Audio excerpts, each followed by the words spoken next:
Okay, aha ngaha tugiye kureba uburyo wafungura kode ya momo peyi, kode y'umucuruzi iriya woherezaho amafaranga ntibagukate. Abenshi bayikoresha banishyuriraho.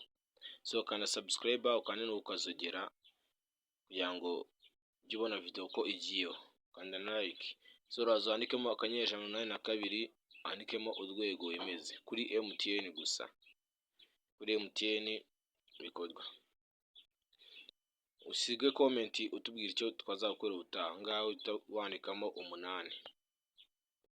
Ushyiramo 8 wemeze wese uzanga ngo kode ya momo peyi kwishyura mu mpamvu aha ngaha ujya kuri 3. Kuri 3 yandikisha nk'umucuruzi. So aha ngaha bahita gushyiramo umubare w'ibanga. Aha ngaha ushyiramo umubare w'ibanga usanzwe ukoresha kuri phone yawe, kuri namba ugiye gufunguraho niwo ushyiramo.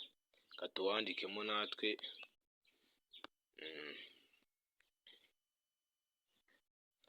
Aha ngaha urabona ko ngo kwiyandikisha nk'umucuruzi byakozwe neza, kode y'ubucuruzi ni iyi. So dore kode yanjye ngiyi, ushatse nko kungura nk'akantu iyo kode niyo wayishyiraho.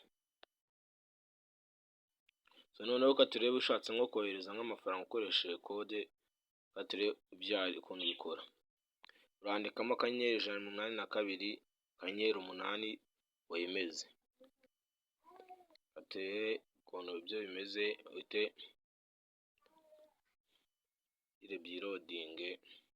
Dushyiramo aha ngaha rimwe uhita wemeza ugiye kohereza nk'umuntu nyine.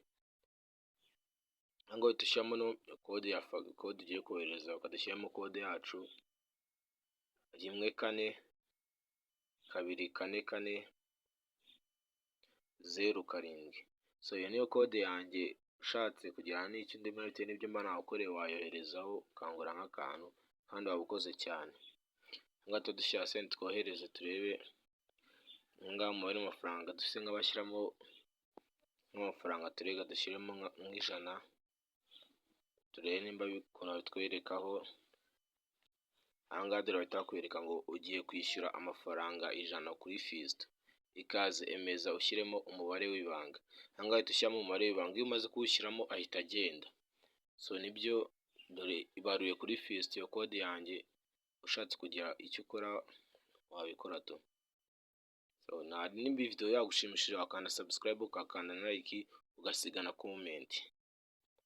Aho utaha kuri channel ya Kibamba TV tuzatuhahurira hazaho utuntu twiza cyane.